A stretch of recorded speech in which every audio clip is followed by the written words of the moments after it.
How's it going, everyone, and welcome back to the channel. My name is Arthur, and today we're going to talk about 5 things that I learned as an investment analyst at a private equity firm in terms of the techniques that I use to organize my work and stay ahead of tasks. This video is going to be a pretty high-level overview of how I started to get organized at work and start to develop a system that helps me maintain that productivity, and hopefully this framework will help you guys do the exact same thing. I found that bucketing out my day into these 5 categories that I will discuss in this video really helped me do a couple things. They decrease my decision fatigue or mental strain in terms of trying to remember all the different tasks that I have to do throughout the day. It improved my productivity and generally just makes my work output a lot better. I think this organizational framework is practically applicable to any career, and even if you're just at school starting to think about how people start to develop systems in the workplace, I think this might be a useful video. Personally, unless you're working in a really small team and sort of in a startup environment, I think that in the corporate world, workplaces don't do a great job of introducing tools and methods of tracking work streams at the individual level. They do a pretty good job at the team level, but they don't quite get deep enough how you can track this information and get more productive as a result. So I wanted to share a framework that I have been using for several months working in private equity with the hopes of potentially helping you guys out and improving your productivity as well. So the 5 topics that I'll be touching on today: number 1 is task flow management. Number 2 is record keeping. Number 3 is workflow. 4 is over communication. And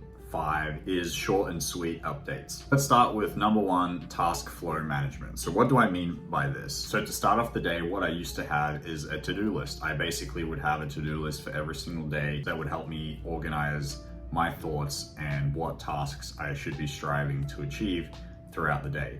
The issue with that is it's a little bit too static. One thing that I decided to do is, rather than having a to-do list for a day, I actually ended up having kind of a running to-do list for the whole week. That way, to me, just feels it's a little bit more dynamic. Typically what would happen is I would only get so far into the to-do list, and then when the next day comes across, I open up a new page, and then I basically end up transferring like half of the prior to-do list to the new to-do list. So it's kind of like a waste of time. And again, like, this is one area where that wasn't very streamlined. So if you just open up one page for the week, you can see your prior to-do list items and they can continue running throughout the week for you. I've seen people use several different tools for this. Some of my friends do this old school with like a pen and paper, but I know that I would just forget that somewhere lying around, and I want to be able to potentially go back and look at my prior to-do list more easily. So I personally use OneNote.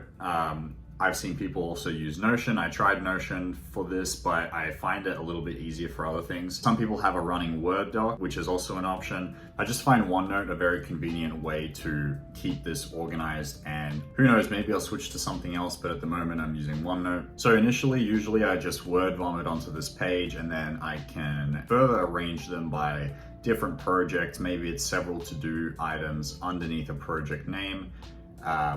One other thing is, like, throughout the day, if you just get random pieces of information that are not really related to anything, but might be some sort of to-do list later down the line. For example, somebody tells you, okay, there's a baseball game next weekend that we're going to. I also just write this down here, record that information here. You don't have to make a decision on whether you're going or not. You don't have to put it on your calendar, but just another way of using this. I just go out to the right-hand side. Now, throughout the day, in addition to the things you already know are on your plate, you're gonna get additional information. It could be as little as just one additional task, small items, whatever. Everything that you kind of get throughout the day goes into this rolling to-do list for the week, and then I can kind of arrange it. This is a pretty messy document for me. It sounds really simple, but basically just by writing these things down, they don't really sit in your head. They really help me decrease my decision fatigue, because usually, like, I'm working on other stuff, and just by writing it down, I can kind of remove them from the data center of my head and focus on the tasks at hand, and then just when time opens up, I can continue work on these. It's also a great way to just see what you have on your plate currently and what you should be prioritizing. So for task flow management, in addition to using OneNote, I recommend setting reminders and creating events on your calendar as quickly as possible when things come in.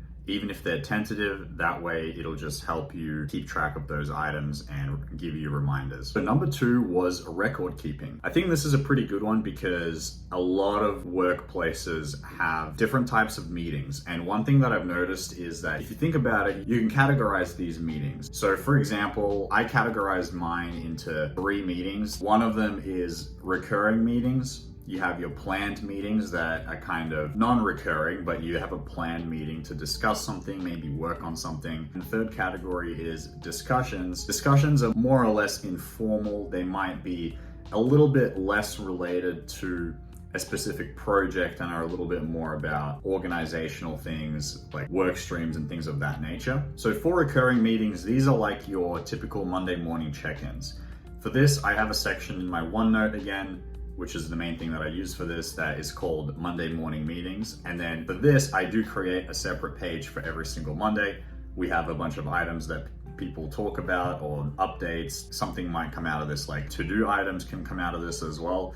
But I just like to record all Monday morning meetings, take notes just in case anybody else comes back and says, hey, like, what was this discussion exactly about? Or can you remind me what the next steps are for this project? I once again use OneNote for recurring meetings like that. There are some other ones, but these are the ones that I would say are more about like progress check-ins and more broad team overviews. Then you have the planned meetings. In my eyes, these are a little bit more serious. It might be kind of like a working session. I would also say investment committee meetings fall into this category. Things like banker calls, research calls, all that would fall under this category. And the main tools that I use for this are Word docs. Because these are more about working sessions, I find that Word docs are easier to share around and upload to the drive. So that just helps me categorize that work, and I think just really streamlines that workflow. The last category of record keeping is discussions. These I think are the most interesting. This is something that I picked up specifically in private equity,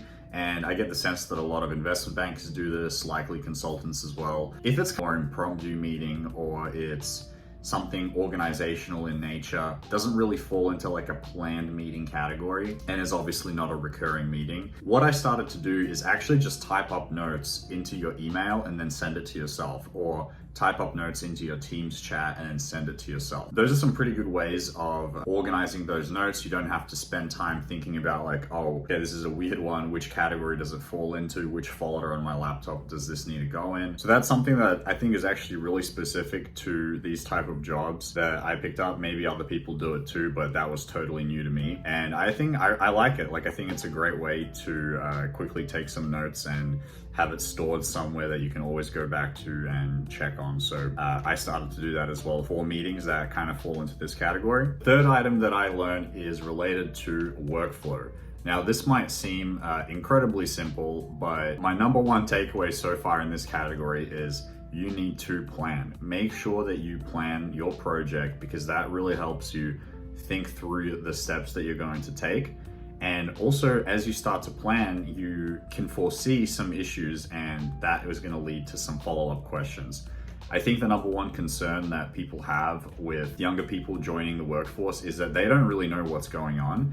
And sometimes it's hard to come up with a question that will help you even clarify what the direction is that you're heading. So I think sitting down for a moment and planning, or as you're receiving the information, like immediately trying to plan your project is going to help you come up with follow-up questions that are then going to help you complete the project. It's a nice positive feedback loop there. And the other thing I learned is stop using Excel with your mouse. Number 4 is over communicate. Now, what I mean by this is everybody has a bunch of stuff going on constantly, and you might not get periodic check-ins with your seniors. Communicate your progress as much as possible. Communicate your questions, any roadblocks that you have. The people that you're working with have a lot more experience than you, and chances are they have a pretty quick solution to your problem, or can at least point you in the right direction. So I recommend communicating your progress, what you're up to, what's happening. A more intentional way of doing this as well is setting up time on your calendar with your associates, your seniors, to go over your project, give them a quick 15-minute run through of what you're onto and what you think the next steps are going to be. Number 5, and the final category that I want to talk about today, is short and sweet updates. Now, this is something that I'm definitely still working on, but basically what I realize is there is just so much information flow. In particular with private equity, there are just so many things happening all the time. There's a lot of information floating around out there, different team members, meetings that people are on. So often you get asked the question and you give me a quick update on XYZ, how did this banker call go? Time is really valuable, so try to aim to communicate in a very concise way. As a more junior person on the team, I actually think it also shows well if you're able to communicate not only just like a quick summary of what has happened. It's nice if you can throw in your opinion, because at the end of the day, this is what these guys are paying you to do. It's not that interesting for somebody to just regurgitate information and that's about it. They're kind of paying for you to generate your own ideas and come up with your own thesis on a particular situation. Kind of simple framework that I am trying to follow is something like explain how the meeting went, provide maybe your opinion or your take on the situation. This can also be in the form of a question. Explain the key highlights of why you think it went that way. This portion should hold the actual core facts, like this should not be your opinion, this is just what happened. And then finally, a key thing that I typically tend to overlook is what are the next steps? That's an important point. The reason why I tend to overlook it is because those steps don't always include me. For somebody more senior who's asking you about some type of update, chances are they want to know what those next steps are probably going to be, because that's probably more important to their role. And getting into a habit of understanding what the next steps are an excellent way for you to better understand the business and what's actually happening. Those are some of the things I learned so far working in private equity. Please let me know if you guys have any questions, comments, or concerns. I also completely appreciate that there are many different frameworks out there on how to think about organization. So the first 2 points you guys might have already tried. Maybe you have some suggestions on what has worked best for you, or maybe you've altered what I said in some way. So please let me know if you have any suggestions. I'm always interested to learn more. If you guys found this video helpful, please leave a like and subscribe, and I'll see you in the next one.